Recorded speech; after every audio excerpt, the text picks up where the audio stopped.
Hello, you're listening to Career Conversations, the latest series that's part of the Table Talk podcast from Food Matters Live. I'm Alicia Roche, a chef and food journalist, and together we'll meet experts in cooking, the environment, psychology, branding, social media, and all sorts as we learn about the surprisingly varied roles that go way beyond the kitchen. My guest today is Rocio Egio, I hope I've said that right, a Spanish illustrator who has made her name in joyfully colourful graphic images of food and drink that you can find on magazine covers and websites around the world, including the lovely New York Post. Rocio started off as an architect but couldn't keep a lid on her creativity. She has always been passionate about food and colour thanks to her hometown roots of Alicante. She spoke to us from Switzerland, officially making this podcast very international and cool.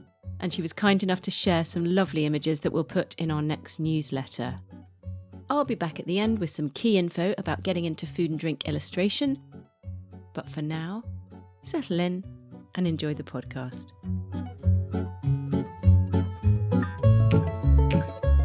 Where are you, in fact? I'm in Switzerland, but I'm actually from Spain. Wow, so you are really multilingual. That's fantastic. I normally mix Spanish, English and French, so maybe I'm going to use some Spanish or French during the interview and it will be fine. Because this is a podcast and people are listening with their ears and not looking with their eyes, I'm going to try and describe your illustrations. To me, they are bright, graphic, slightly geometric, lots of primary colours, very playful. Is that a fair description? Totally. It's colorful and joyful and bright, and that came because of my background and growing up in Alicante and the Spanish culture, Mediterranean culture. Also, my personality is I'm quite an energetic person. And then the geometrical part, I'm sure it came from architecture, from my architectural background. So it was a perfect definition. Would you say you are a food illustrator, or do you still call yourself a designer or artist at large?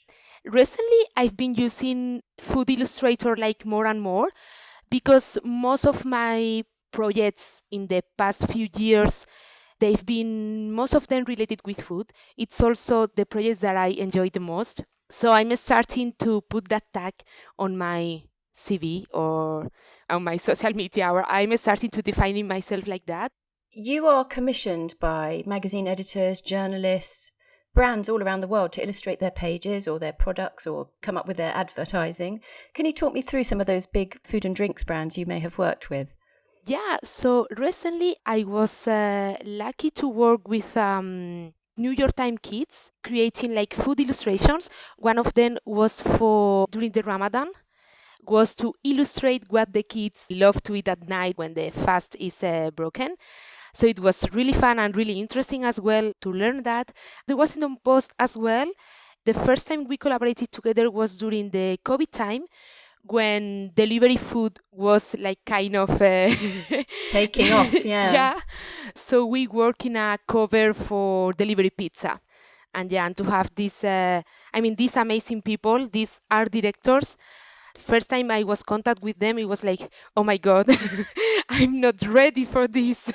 I'm gonna do my best, but well, I've seen what you can do, and you definitely are ready for it. You're very open about having dyslexia, and even on your email signature it says, I'm delightfully dyslexic, which I love. Do you think being open about learning difficulties or anything like this can actually be a bit of a superpower instead of a hindrance? Yeah, of course. It's true that my relationship with dyslexia, I realized that I was dyslexic. I knew about dyslexia when I was 24, I think, already. So I was already adult and I was never pointed at the school as a dyslexic kid. So I think this was also a situation that helped me a lot with my relationship with dyslexia. But yeah, for me, when I knew that I was dyslexic and I knew about it and I read about it, it was everything made sense. So of course, every condition that we have make us unique and special. So you have to embrace them. It's I'm dyslexic. At the beginning was what is this? What is going to happen to me?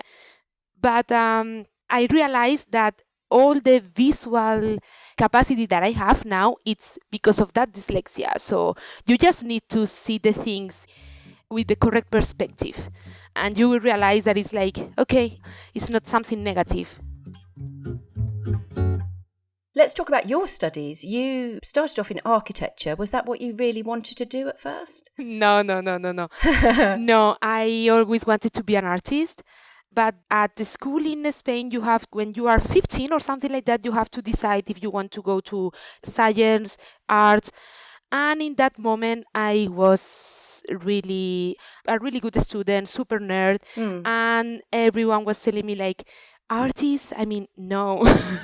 You have to study like a proper career. Traditional kind of thing, yeah. Yeah. So I went to architecture. And actually, I really enjoyed it because I did architecture in Alicante, between Alicante and Lausanne. And it was really, really creative and really artistic. So everything I do now, I have learned to do it in my architecture studies.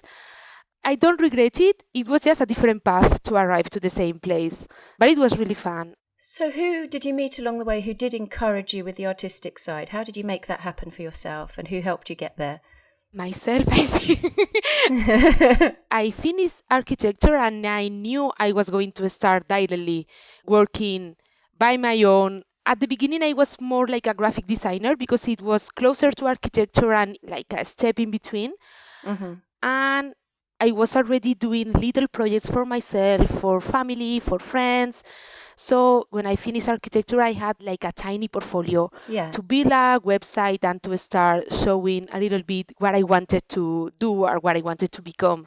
So because you're creative, I think sometimes people who aren't creative don't know how to price art. How did you know how much to start charging people? I mean, I didn't know at the beginning. It was really complicated. It's also a process to value yourself and value what you do. So at the beginning, it's really difficult because I completely understand you don't have clients, you don't have big projects, and it's like, oh my God, if I send this budget, they are gonna run. So now I've been doing this like 4 years by my own, so I don't see myself as an expert, but now I can say that I put the prices I want. I mean, first, I think you need to define the life you want to have and how much you need for your month, and just do the numbers. It's like, if I want this level of life, how much do I need to charge for a drawing? How many drawings I'm doing by month? How many projects I have? How many clients? So the first thing was to really define the kind of life that I wanted to have. And so what kind of life do you want to have for yourself? Are we talking like luxury, traveling around the world? I mean, I love to have the flexibility I have now. I'm a freelancer. I mean, I live in a foreign country, so I love to have the flexibility to go back to Alicante when I want. So that's kind of my luxury for myself, and to enjoy my holidays and one thing I love to do is to eat. So one thing I have to pay for myself is going to restaurants and trying food all around the world. So this is also a big part of my budget of the month. Yeah, that sounds like a good hobby to me. Please, can you talk me through the process of a commission to do with food and drinks? How do they approach you? And then how many stages of meetings are there before you get to the final pictures? Actually, I'm going to use a project that is going to be recently released, and it's an smoothie book for a publisher based in US. So you normally receive an email from the client. In this case, we needed to define the contract, budget, pricing, how many illustrations we wanted to create. I mean, it's a book, so it's a book project, how many illustrations we wanted to create and everything. And once all is clear and the contract is signed, you start working. And I was saying that it was really fun because I received from the author, 40 recipes. No pictures, no images, nothing. And it was like, I was super like, oh my God, this is great. So the first thing I did was going to the supermarket. I chose like 5 smoothies recipes. I went to the supermarket and I came back home to cook all these 5 recipes to see the color, the texture, the ingredients, because there were so many ingredients that I was not really familiar with, to see the consistency of the final smoothie drink. So it was really, really fun. I only did 5 because 40 was too much, but it was really fun. So after that, you normally do a draft or a first approach idea. You send it to the client, and you normally have a meeting to define if they like it, if they don't like it, if you are aligned with what they had in mind. And I normally do only 2 rounds of feedbacks after the first draft. It's creative work, so it's really important to always have the communication with the clients, because otherwise you can arrive with a final image, with a final project, and they could be disappointed, and you will be disappointed because you've been working like a lot on this. So I always like to do like 3-step feedbacks, like the first draft and then 2 more, to have this connection with the client and to be sure that both parts are going to be happy with the final result. Wow, so there's a lot of back and forth before you get to that final result. I don't do this with all the projects I have related with food. I would love to, but I don't have the time or the infrastructure. So normally when I work in editorial illustration, when I was talking about the Washington Post or New York Times or clients like this, deadlines are a week. They are super short. So you normally have a brief which is super clear. They normally already know what they want. They have seen your work, so they normally attach in the first email, we love this, this, this, this, this. We want the same thing, but with this topic or something aligned. And yeah, so you have the same feedbacks, but normally the feedback is like, could you please change that color, or could you please adapt that? So editorial illustration, it's super fast. How do these people find you in the first place? Is it Instagram, social media? How do you get your portfolio noticed?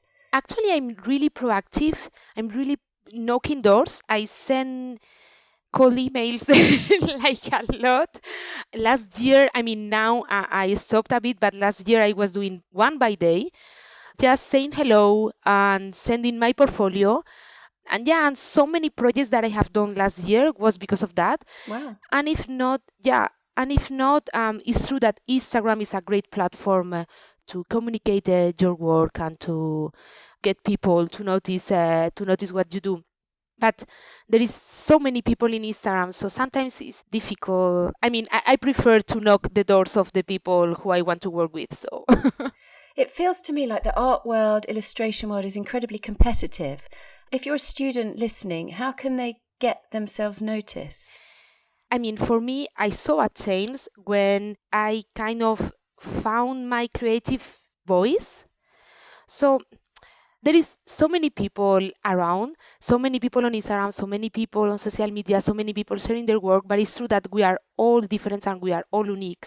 So what I will say is, like, you really need to follow the things you like, to represent with your work what you love, what you are, and try to find your unique style and your unique creative voice and your singularities to project that in your work. And in that moment, your work will become unique, like you are, like everyone are, and you will be noticed because you will be different of everyone. So it takes a lot of work and a lot of time, but yeah, be patient because it will arrive. Yeah. You've really developed a personal style that's instantly recognizable. How do you know when someone is copying what you do or just similar to what you do? I think it's something difficult to say. I also copied people. So I think that it's a part of the process to finding your voice, because you don't know what you like, you don't know who you are, you don't know which kind of techniques you can use. So it's easier if you have someone that you really like their work and you can directly do something similar just to train yourself. So I did that like a lot, like a few years back. I never post them, of course.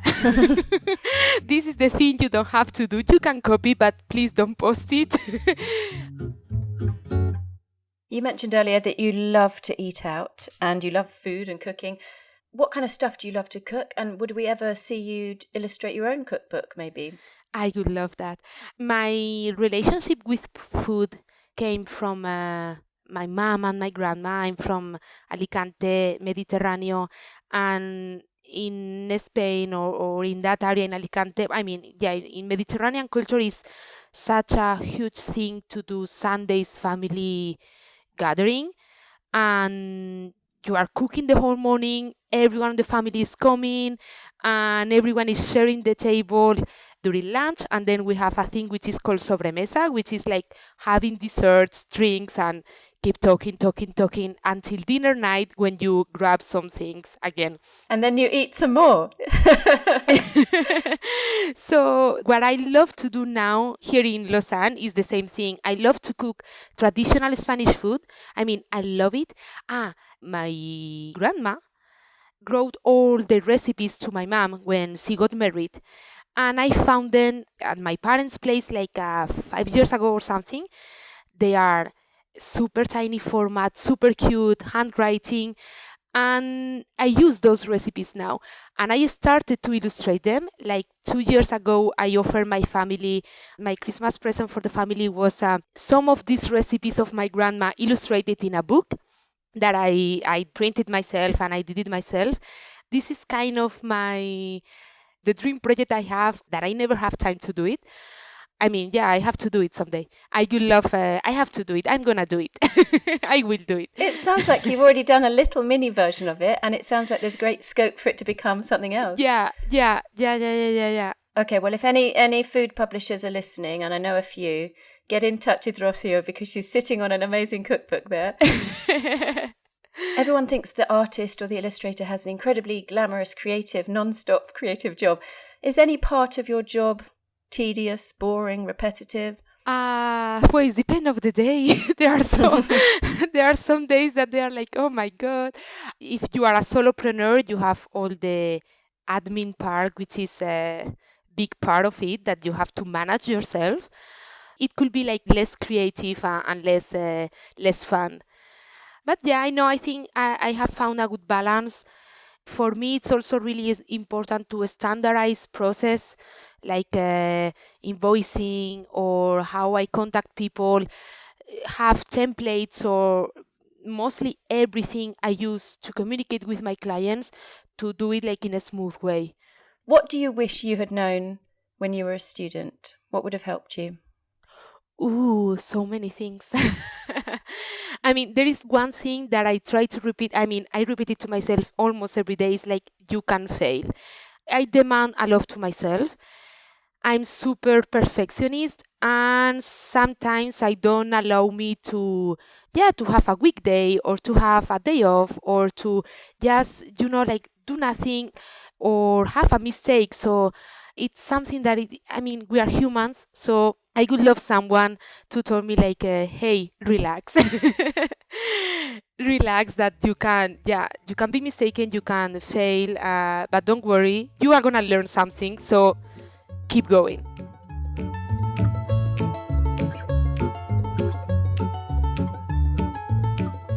It's me again. That was Rocio, who, as you heard, is proudly dyslexic and has learned to harness her learning difficulty and turn creative thinking into a superpower. Now, if you want to get into illustration, having raw talent is obviously key. Practice and practice until you find your own style, and don't worry too much about what other people are doing. Keep your online portfolio fresh and definitely use Instagram as your showcase. If you're not getting hired for briefs yet, give yourself your own online drawing challenges, such as every meal I ate this week, or foods my cat loves more than me, whatever you like. You might offer your first illustration to a blogger, a charity or a website, or a small startup for free, but then start charging a day rate for your work. £150 a day should be your absolute minimum at first, going up to £250 once you've got some brand names in your portfolio, and £500 a day or more for a magazine cover or brand identity. Check out the Arts Council England website and also follow 1 Minute Briefs on LinkedIn, where you can enter competitions to get yourself noticed. Thank you again to Rocio, who is slowly developing her own cookbook of delicious family recipes. I can't wait to try those. And thank you for listening. Until next time, goodbye.